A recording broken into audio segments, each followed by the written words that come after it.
Hello friends, welcome to yummy Spacey Tamil kitchen. எல்லாருக்கும் வணக்கங்க. இன்றைக்கி நம்ம கிச்சனில் ரொம்பவே சூப்பரான கம்மன் வாசனையோட சூப்பரான டேஸ்ட்டோட குடல் குழம்பு வைக்க போகிறோம். வாங்க வீடியோக்குள்ளே போகலாம். இது வரைக்கும் நம்ம சேனல் சப்ஸ்கிரைப் பண்ணலைன்னா சப்ஸ்கிரைப் பண்ணிக்கோங்க, பெல் ஐக்கானை கிளிக் பண்ணிக்கோங்க. இந்த ரெசிபிக்குள்ளே நான் டிப்ஸ் சொல்ல போகிறேங்க. லாஸ்ட் வரைக்கும் பாருங்கள், ஸ்கிப் பண்ணாமல். இந்த குடல் குழம்பு வைக்கிறதுக்கு முன்னாடி குடல் நல்லா கழுவி சுத்தம் பண்ணி கட் பண்ணி எடுத்துக்கணுங்க. இப்போ கடையிலையுமே சுத்தம் பண்ணி தர்றாங்க, அது மாதிரி கூட வெட்டி வாங்கிக்கோங்க. இப்போ ஒரு குக்கரை அடுப்பில் வச்சுட்டு குக்கர் காயட்டுங்க. காஞ்ச பின்னாடி எண்ணெய் சேர்த்துக்கலாம். நான் நல்லெண்ணெய் சேர்க்குறேங்க. நல்லெண்ணெய் சேர்த்தனா கூடுதல் சுவையோடு இருக்கும். அப்படி இல்லை அப்படின்னு சொன்னால் நார்மல் சமையல் எண்ணெய் சேர்த்துக்கோங்க நீங்கள். இப்போ இஞ்சி பூண்டு உரிச்சு சேர்த்து 2 ஸ்பூன் இஞ்சி பூண்டு உரிச்சு சேர்த்துக்கலாம். அதோட சேர்த்து வதக்கி விட்டுக்கோங்க. இப்போ குடல் கழுவி கட் பண்ணிவிட்டு தண்ணியெல்லாம் வடிச்சிட்டு வடிகட்டியில் வச்சு வச்சுருக்கோங்க. அதில் சேர்த்துக்கலாம்.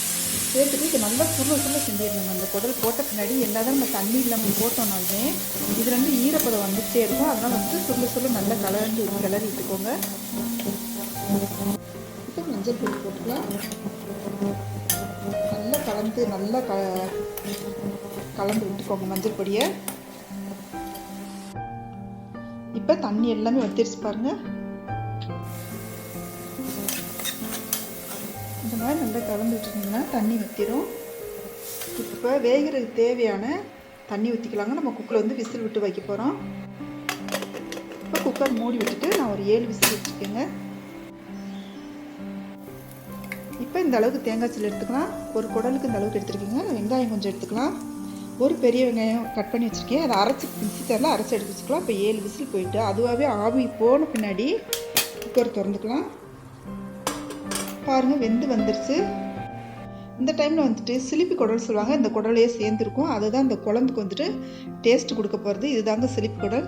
இதை கட் பண்ணி வச்சுருக்கேன். இது ஒன்றாவே வேக போட்டோன்னா கரைஞ்சி போயிடும். அதனால் இனிமே இது வெந்து முடிச்ச பின்னாடி இது கழுவி கட் பண்ணி வச்ச இந்த குடலை, சிலிப்பி குடலை கலந்து விட்டுட்டு ஒரு விசில் விட்டு எடுக்க போகிறோங்க. ஒரு விசில் கரெக்டாக இருக்கும் இது வேகிறதுக்கு. இப்போ பாருங்கள், ஆவி போய் முடிச்சிருச்சு, வெந்து எடுத்தாச்சு. இந்த டைமில் உப்பு சேர்த்துக்கலாம். இந்த குழம்புக்கு தேவையான உப்பு சேர்த்துக்கலாங்க. இப்போ குழம்புக்கு தேவையான அளவு தண்ணி ஊற்றிக்கலாம்.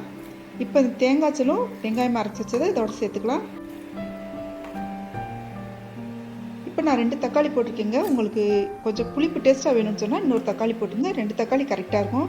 இப்போ 3 ஸ்பூன் நான் குழம்பு மசாலா பொடி போட போகிறேன். குழம்பு மசாலா பொடி உங்களுக்கு வேணும் அப்படின்னு சொன்னால் நீங்கள் அந்த லிங்க் போட்டிருக்கேன் டிஸ்கிரிப்ஷன் பாக்ஸில் பார்த்துக்கோங்க.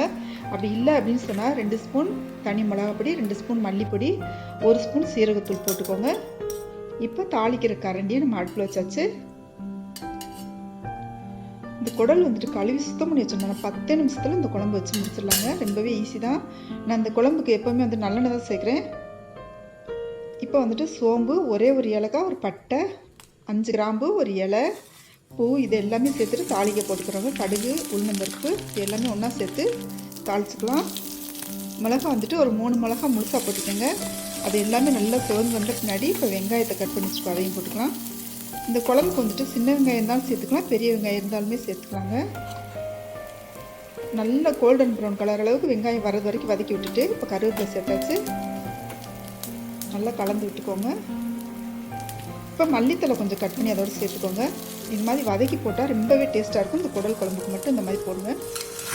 இப்போ குழம்புல சேர்த்தாச்சு தாளிச்சதை. இந்த தாளிச்ச பின்னாடி ஒரு 10 நிமிஷம் சிம்மில் வச்சுருங்க. சிம்மில் வச்சுட்டு இந்த குடல் குழம்பை கொதிக்க விட்டுட்டிங்கன்னா ரொம்பவே டேஸ்ட், அந்த ஃப்ளேவர் எல்லாமே இறங்கி ரொம்ப டேஸ்ட்டாக இருக்குங்க. இப்போ நான் ஒரு டிப்ஸு சொல்கிறேன்னு சொல்லியிருந்தேன். அது என்னென்னா, நம்ம அடுப்பில் வேலை செய்யும்போது எப்படியாச்சும் கையில் சூடு பட்டுக்கிட்டோம் அப்படின்னு சொன்னால் என்ன செய்யலாம்னு சொன்னால், நம்ம ஃப்ரிட்ஜில் எப்போவுமே மாவு, இட்லி மாவு, தோசை மாவு வச்சுருப்போம். அதை எடுத்து அந்த சூடு பட்ட இடத்துல நல்லா அப்ளை பண்ணி விட்டுருங்க. அப்ளை பண்ணி விட்டுட்டு ஒரு 5 நிமிஷம் அப்படியே விட்டுருங்க. விட்டுட்டு அதுக்கு பின்னாடி நீங்கள் கழுவுனீங்கன்னா அந்த எரிச்சல், அந்த வலி எல்லாமே போயிடும். கொப்பளம் வராமல் அப்படியே சரியாயிருங்க. இதை ட்ரை பண்ணி பாருங்கள் நீங்கள். இப்போ ரொம்பவே சூப்பரான குடல் குழம்பு ரெடி ஆயிடுச்சு. இந்த ரெசிபி உங்களுக்கு பிடிச்சிருந்துச்சுன்னா நம்ம சேனல் இது வரைக்கும் சப்ஸ்கிரைப் பண்ணலைன்னா சப்ஸ்கிரைப் பண்ணிக்கோங்க, பெல் ஐக்கானை கிளிக் பண்ணிக்கோங்க, ஃப்ரெண்ட்ஸுக்கு ஷேர் பண்ணுங்கள், லைக் பண்ணுங்கள். தேங்க்யூ.